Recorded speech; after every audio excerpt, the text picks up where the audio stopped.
God damn, I'm not gonna lie. Getting prepared for this review took a little bit. But eyes are ready. So let's get to it. Let's first start with some spoiler-free thoughts.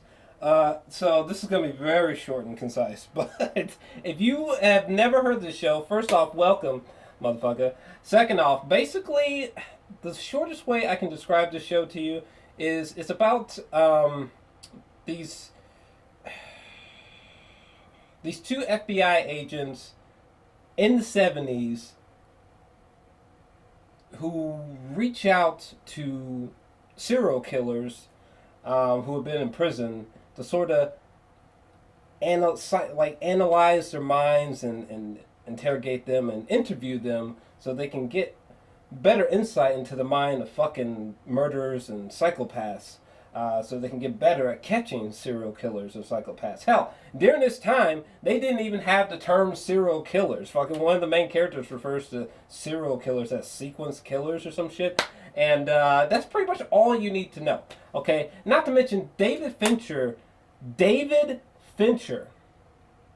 Okay? The guy who directed Fight Club, The Social Network, Curious Case of Benjamin Button, Ben Affleck's Gone Girl, Alien 3, Panic Room with Jodie Foster, The Curious Case of Benjamin Button. We go on and on, but you get the gist, okay? The show is fantastic. It's one of the most superb, taunt, thrilling, certainly one of the darkest fucking shows of the year. So I would highly recommend it. It's streaming right now on Netflix. And it's one of my favorite shows of the year. So with that, if you don't mind, I'm going to dive into spoiler territory. And a 1, and a 2, and a 3. And alright, so for all of you who haven't seen the show, you bitch asses should be gone. And yeah, so Mindhunter. I just got done burying the show into my brain last night. And I gotta admit, this show is so goddamn good. I had no idea. I should have known from the first... Hold on a second. Hold up. I should have known from the first goddamn... scene at the very beginning, right? With this motherfucker right here. Hold on, I might have to sneeze. Hold up. But with this motherfucker, right? Who Holden was talking to him, and this motherfucker had like the shotgun, I think, behind this poor woman's head, and this fool got naked and was like, "Hey, can you see me?" You know, thinking his ass might be invisible or some crazy shit, and then he blows his fucking head off. And they actually showed it. Just blowed his head went off. Like his body, like a goddamn volcano. And I remember just being like, oh God. And then like the opening title sequence came on, and I was like, I know I'm in for something special, goddamn. Whoa, what an introduction to the show. And yeah, this show was so it's weird because it's not like there's really not that much, you know, like in terms of like showing murder, you know, or people getting beat on, or like blood and gore and stuff. Like, it's amazing how all those elements are very minute in this show. It's really just, you know, Holden and Bill just trying to interview these fucking psychopaths, these fucking just psychotic fucking pieces of dog shit human beings, just trying to get an understanding of their minds. And just the fact that you're kind of like diving down the rabbit hole with Holden and Bill into these fucked up people's minds, like Ed Camp, or Richard what was it, Richard Speck or whatever. It's just like, oh God! Like every time I finished an episode, I almost had to hold up. I almost had to go give myself a cold shower every time I finish an episode. It's wild. But let's dig a little bit deeper. Where are my boys at? Where are these motherfuckers? Was it? Oh yeah. Wait, do I have the right box up? I do. But let me bring up my boys really quick and talk about them. I'm gonna be all over the place because this is like 10 hours of content that I'm trying to condense down. But yeah, so I love these two. First off, Holden, his character is so fascinating to me. because like he's so fucking. It's almost like Holden was like an introvert growing up, and then like he saw like the FBI bureau as a way of like getting past that somehow. You know what I'm saying? And he just seems to be this guy who has like these deep, fucked up fascinations that are actually actively helping people and the public. You know what I'm saying? Like sometimes when he's talking to these serial killers, it's just like you could tell there's like this layer of sick fascination with these fucked up, disturbed people from Holden. It's fucking nuts. He's like Holden is like a goddamn android in this bitch. Okay, this motherfucker is almost colder and almost more distant than Dexter Morgan. Honest to God, like sometimes I'm just kind of unnerved by Holden. He's just so poised and he's so cold and he's so calculated. You know what I'm saying? Like, just like, geez, bro. Like, you need to watch some comedies, maybe visit the strip club or some shit. Bill is like the total opposite. By the way, their relationship it kind of reminds me of True Detective. You know the way that Matthew McConaughey and Woody Harrelson. It kind of reminds me of their relationship here. It kind of reminds me of McConaughey and Harrelson's relationship in True Detective for sure. But anyway, I love my boy Bill. Bill is like the complete opposite. Like Bill is just like a complete badass. Bill just seems like the type of guy who like he just tries not to let nothing phase him. He seems like the ultimate guy to have a beer with or get pissed drunk with. He's just a straight shooter, just a fucking dope human being. Bill also seems like the kind of dude where like if you stepped out of the line, he will just fuck your whole day up and not even think twice about it and go get a cheeseburger and fries afterwards after beating your ass half to death if you were to cross his ass. Love my boy Bill. What else? What else can I say? Oh my God. What's her name? Debbie? Holden's girlfriend? I love her character. God damn, I love her character. Why are there not more female characters like this, Granted, I get that she's like she's just a girlfriend, but like I like that she's just not some stereotype. She doesn't have like the regular tropes, that you might see in a story like this. I like that she's the dominant one in the relationship. You know what I'm saying? She's the smarter one. And I love how like if these two, if Holden and Debbie were like jigsaw puzzles, they just fit together so perfectly, despite the fact that they have many differences, but they fit so well. She knows just how to fucking speak in a way that it connects with Holden's fucking calculated cold ass. You know what I'm saying? She knows how to breathe some warm blood into that cold body of his. I really enjoyed that aspect. Also, I knew I was gonna really love her character during this what was it? This dance sequence in episode 1, where they first meet. They meet at the bar and then they go to the dance floor, and it's fucking loud as shit. And David Fincher, he uses a technique that he used in the Social Network, because in Social Network, what was it? Justin Timberlake and Jesse Eisenberg, they were talking in a club, and they had to talk really fucking loud, right?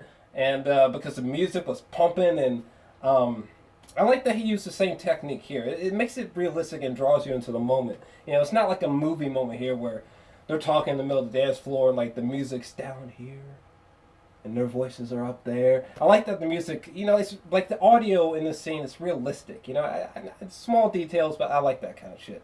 But yeah, I knew I was falling in love with her character when during this dialogue sequence between her and Holden. I was just like, whoa, I'm gonna like this show because the dialogue is just blows my mind at points.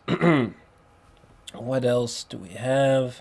Oh yeah, well I guess we have Wendy as well, who's the main character. Is that her name? Wendy, right? Oh yeah, right here. By the way, how hard is this fucking picture right here? When they got that funding, boy. But no, Wendy played by Anna Torv, right? The chick who was like the main character on that show, Fringe. Am I the only one who's seen Fringe? I love that show. I used to watch that show all the goddamn time. It was so batshit insane. I love that show so much. But anyway, she's terrific as well. Um, she's also another like strong female character, not some pushover. You know, it's not like the men are always getting the best of her or always smarter than her, which I appreciate. You know what I'm saying? Treat the character with respect. Goddamn. They just treat her as a smart, strong female human being. You know, I like it. I like it. Also, shout out to this scene just came out of nowhere, where we learn in episode 6 that she was a lesbian. That just threw me off, only just because there were certain points where Holden would look at her. Holden would look at Wendy, and I'd just be like, "Oh shit, he's gonna fucking cheat on Debbie. God damn it!" Like there's just moments where Holden would refer to Wendy or look at Wendy in such a way where it's like he just seemed low-key attracted to Wendy, you know? And I was like, boy, don't do it, man. I can already tell Wendy ain't whatever you looking for, the Wendy ain't trying to give it to you. Just get out of there. But yeah, as soon as I saw this kiss scene, I was like, Holden ain't never getting that. Let me see here. Oh, another thing. Hold on, I need to drink water. Some of these interviews with some of these goddamn people, this is where the real magic of the show obviously opens up. Like, for example, we got, what's this guy's name? Ed Camper, who had murdered his grandparents at 15, and he would later kill 6 teenage girls and have sex with their corpses, including, and he also, hold on a second. This big ass motherfucker, every conversation with this man, this is when I knew we were in great show territory. This first season is a huge hit for Netflix, I gotta say. Because this is the type of show that not only could you add a lot of longevity to, but like you could take this show in some insane fucking directions. You know what I mean? You could really turn this show into like a Breaking Bad level acclaimed show, to be honest with you. But God, every scene with this fool right here was fucking terrifying. I love how every interview with these fucking psychos like this guy, every interview like this was treated in a non-Hollywood way. Like every time they would talk to people like this, you really felt like, oh my God, oh my God, they are talking to a fucking, just a murderous animal, you know, just like a literal animal, just a disturbed beast in the shape of a human. When just like, oh my God, I remember one time he was talking about something, and then he was like, "Oh, the pieces here." I was like, come on, son. Every time this fool was on the screen talking, I was literally just looking at him just like this. I was just like, yeah, yeah, that's great. Yeah, yeah, you just cut off her head and had sex with it. That's wonderful. Also, who else were some creepy fucking bastards? Hold on, we're gonna go big screen for this one, because there's this one fuck. What's his name? What did he do? Episode 5, Benjamin. Oh yeah, he was involved in the murder of Beverly Jean, who was Jesus Christ, raped, murdered, and mutilated. Jesus Christ, this motherfucker. You remember this dude, Benjamin, right? Fake crying ass little bitch, right? God, it just don't make no goddamn sense. And then like in that one scene where we realized that because it was him, and then this guy Frank, who they were thinking raped Beverly, I believed, and then there was the cleaning lady who came in with those two and Beverly all fucked up, and so she witnessed the murder too. Where's a clean lady? I think her name was Rose, I believe it was. Got too many fucking images to help me get through this review. But either way, there was a really fucked up scene where, oh, this is Rose right here. This chick. It's insane that not like her, Benjamin, and Frank, all three of those sons of bitches should have went to the prison. You know what I'm saying? Like, it's just insane that that's not what happened. You know, I was trying to find this one image. Let me look a little bit closer, cause there was a guy. Here we go. Here we go. I found it. This guy right here in this picture, to the far right. I was so fucking pissed at that guy. Like, I was like, come on, man. All three of them should have fucking just went to prison, like, for life. End of story. You know what I mean? Like,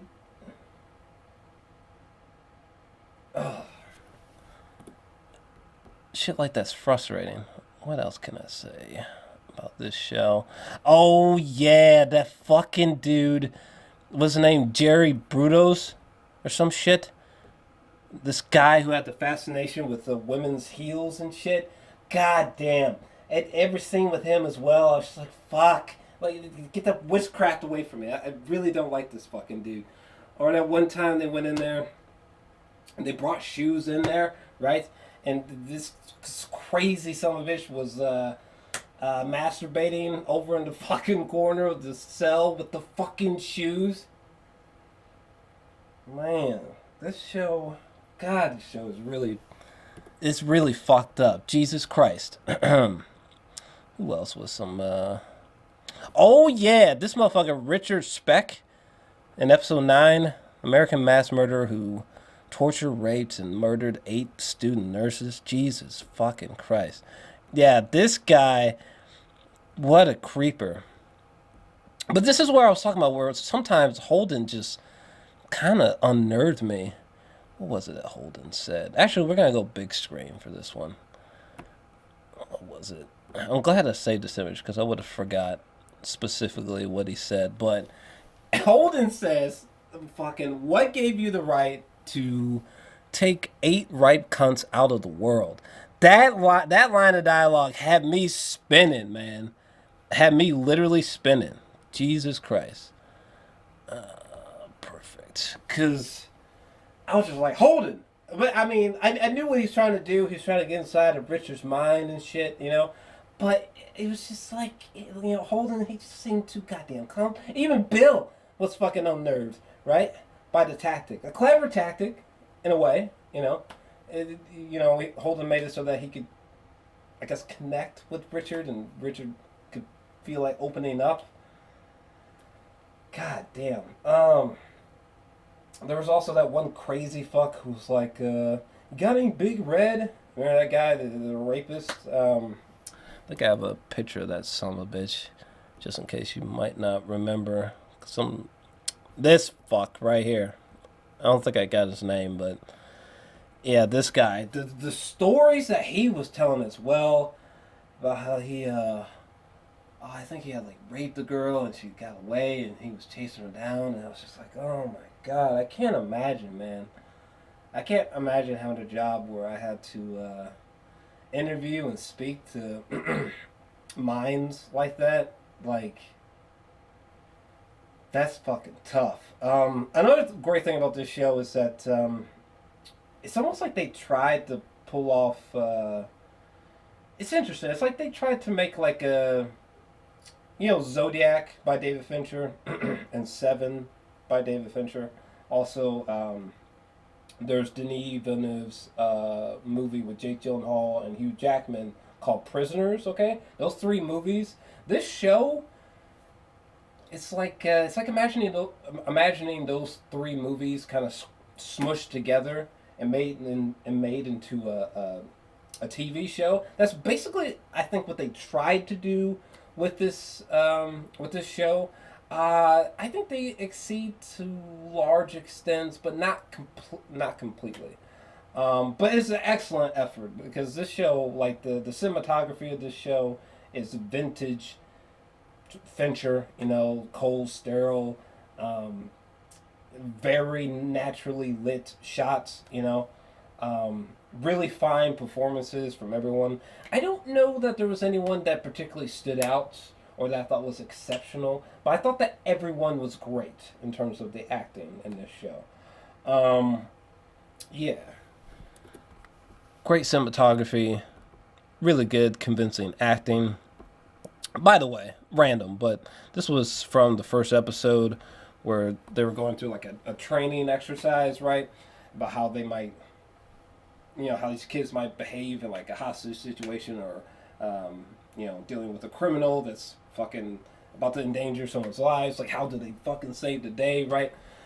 This, I don't know, this sequence just blew my mind because one of the these younger students, he was like, all right, well, I'm just going to, he was like holding someone else. He was like, well, I'm just going to pretend to be a Negro, blah, blah, blah. And I was like, oh, man. There's so many moments like that throughout the show where it's like, oh, you like, it's jarring to remember the time period that you're in. Because I think the show takes place like in the 70s, like 77 or some shit. They did a really great job of recreating the past, for sure. Like, it really felt like we were in the 70s, walking along with Bill and Holden as they talk to these goddamn godforsaken people. What else do I want to talk about? What else do I want to... This dude fucking Greg. Remember this guy? I think he got introduced in episode 8, I think. Greg. His bitch ass, and they had him listening to some fucked up shit. I was like, Greg, boy, you do not need to be doing this. It is the fucking fear when he had the headphones on was killing my ass. By the way, this random little moments between Wendy and, I'm assuming it was a cat. I think it was a cat.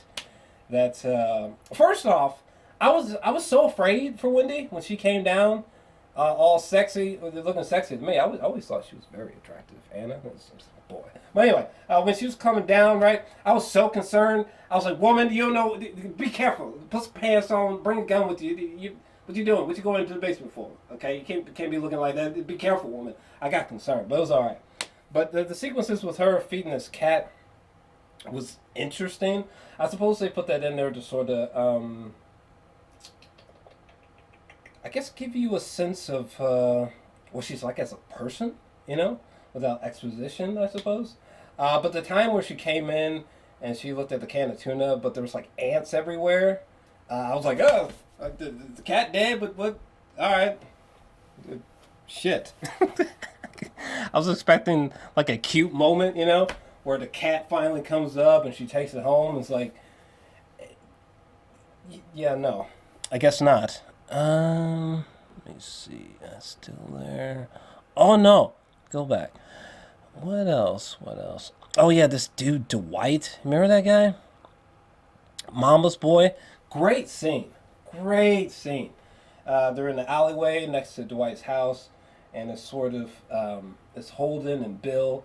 They are just verbally just attacking and pressuring Dwight, to try to get him to tell the truth about the woman or the women that he had beat up or whatever. Yeah, really great sequence. He had like the scratch on him, and he's like, "Oh, it's just from a piece of wood." It was so great to see them interrogating Dwight and witnessing Dwight like breaking psychologically, like before your eyes. Really good writing and acting, particularly here. Very good. It's very good. I really like this scene too, because it just gives you more of a sense of the characters' personalities. Where it was Debbie, Holden, and Bill. They just had group dinner, I suppose. It was just really interesting. It was fascinating seeing these personalities play out over just a mundane dinner. I just thought that was interesting because most of the time we see them just talking to extremely fucked up people. It was just a nice breath of fresh air and change of pace to see them just having dinner and having a dialogue session, and seeing, their wives sort of embarrass them sometimes subtly and shit like that. It was a really interesting, fascinating moment for the characters. What else do I want to talk about? This guy, I would have gone off on their boss. I would have went off on that dude so many times. I could tell where he was coming from here and there, but sometimes I was just like, bruh, just let them do their thing, okay? Shit. Alright, it's not you out there talking to these fucking psychopaths. By the way, fuck this dude right here. From episode 8, this goddamn principal, Roger Wade. I don't give a fuck. I was withholding. Who the fuck is out here just kind of secretly, sort of, well, maybe not secretly, but he's just out here like tickling kids' feet and giving them a nickel and shit. All these parents all the parents and shit, even teachers, faculty, are getting disturbed. Yet you still feel compelled to keep tickling these kids' feet, And then he was almost like offended that anyone would ever find that odd or weird behavior. You know what I'm saying? It's like, look, man, like they're like, maybe could you try and stop tickling the kids' feet? Families don't like it. He's like, well, it's what I like doing, or whatever the fuck he was saying. I was just like, whoa, you getting a little bit upset there. You doing a little bit more than tickling, you son of a bitch. I was behind Holden, you know what I'm saying? And there was that really tense moment where the principal's wife came to see Holden in episode 9. That was really intense because, technically speaking, we never really got a definitive answer as to whether the principal was just tickling these kids, or whether the principal was tickling the kids, but like he was also doing maybe molestation or something like that. It's interesting that they left certain narratives like that kind of unsolved in a sense, or unfinished maybe. Yeah. I don't know. I just thought that was an interesting, creative decision, because you're kind of like left to wonder. You're left to wonder whether Holden, was he right, was he wrong? It's interesting narrative choice. Is there anything else pressing that I want to say? I guess when it comes to negatives about this show, I guess for me, is the show fascinating? Yeah. Does the show get underneath your skin and it's fucking creepy, and it's like bizarrely addictive? It's like a vicarious thrill or some shit? Absolutely. It's definitely one of those shows that you can binge watch quick as hell, and you want to, like, you need to know what happens next. However, I feel like the show is not as great as it's trying to be. I feel like this show is, you can tell they're really trying to make a masterpiece here.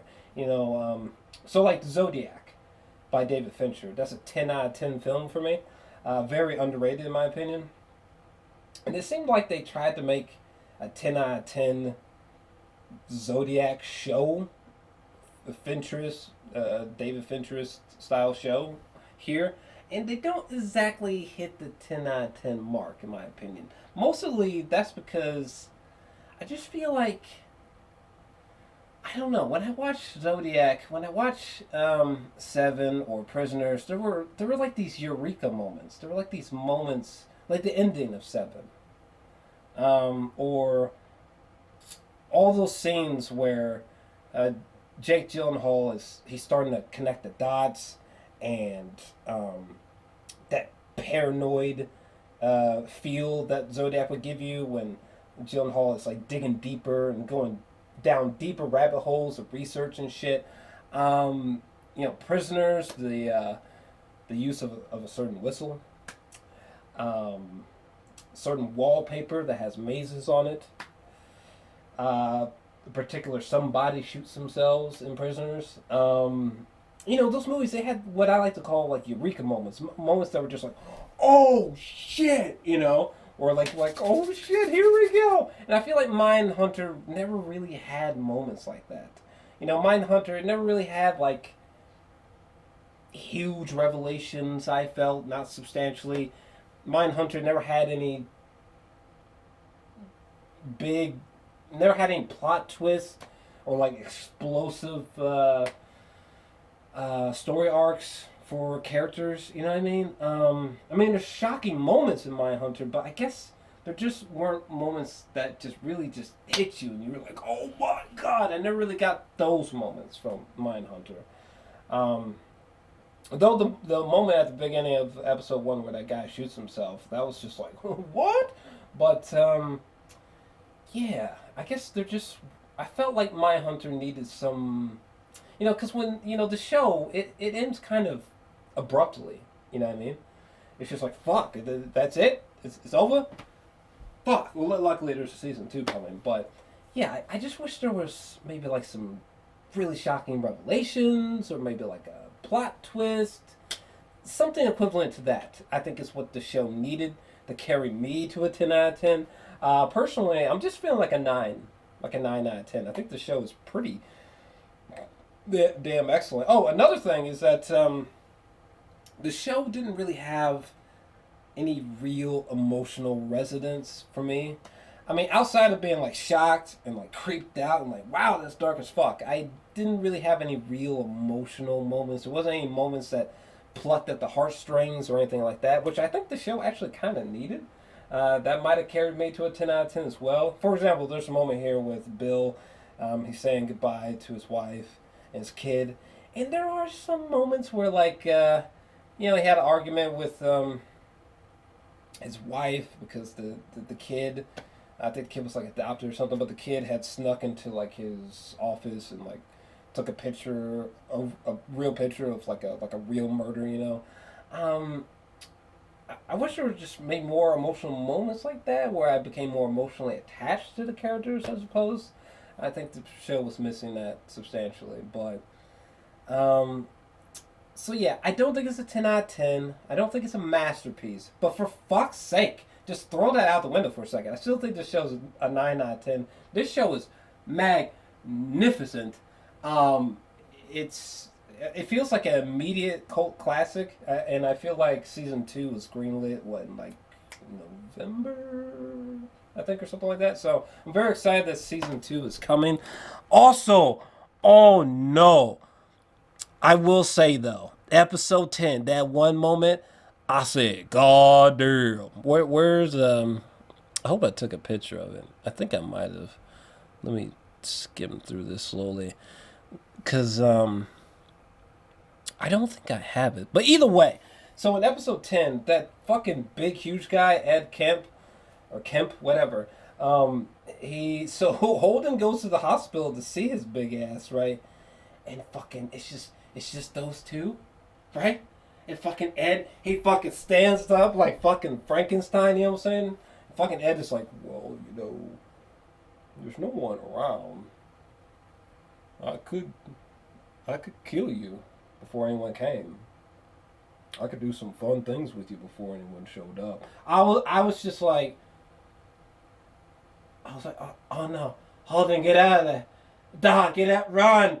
And then like the moment where Ed, he fucking hugs Holden, and Holden, like, terrific acting terrific acting by the actor in that moment. Good lord, but he looked afraid and like sickened. You know what I'm saying? It's like finally, because most of the time Holden, he's just got like this real deep fascination with these crazy motherfuckers. This was the first time it felt like Holden bit off more than he could chew. Holden was just like, no! He fucking has a panic attack and runs out into the hallway. That was intense. Why weren't there more moments like that? Holy shit, my heart was like, I didn't know what was gonna happen. I was so afraid for Holden. Good God, thank God he got away from that big ass crazy man, cause that was terrifying. Jesus. I know I took a picture of the final image, or at least I should have. Oh yeah, I did. We're gonna have to go big for this one. Hold on. So this guy, this motherfucker right here. So it just occurred to me when I finished the show that they kind of subtly showing this motherfucker throughout the whole season, right? And they don't really give us a definitive answer as to who the flying fuck this dude is. He's burning pictures of bound with women. I don't know if is he about to commit a crime? Has he already committed a crime? I don't know, but people are thinking that he's the BTK killer, which I wrote this down somewhere. So that guy, he's the ADT security installer in Kansas. People are thinking that that guy is the BTK killer, who basically in real life killed 10 people in Kansas between 1974 and 1991. Though 7 of those 10 murders happened in 1974 and 1977, apparently. So yeah, is that going to be the big bad of season 2, perhaps? I guess we're gonna find out. Stay tuned next time on Dragon Ball Z. Oh, Shape of Water. But yeah, I don't know. Feeling a 9 out of 10 though. I had a hell of a time. It's riveting stuff. Actually, maybe want to do some research into this shit. Maybe try to guess what they're trying to hit next in terms of upcoming serial killers. I'm curious, like, where are you guys going? How many seasons are you guys trying to do? How many more episodes is David Fincher going to direct? I'm very curious, but yeah, I had a lovely time. What about you? You know what I'm saying? Let me know your thoughts down below. If you enjoyed this review, definitely make sure to smash that like button, comment, subscribe. I'm out. Fuck. Preparing for this review was way more difficult than I thought. 10 hours, baby. Shit. Whew. Would you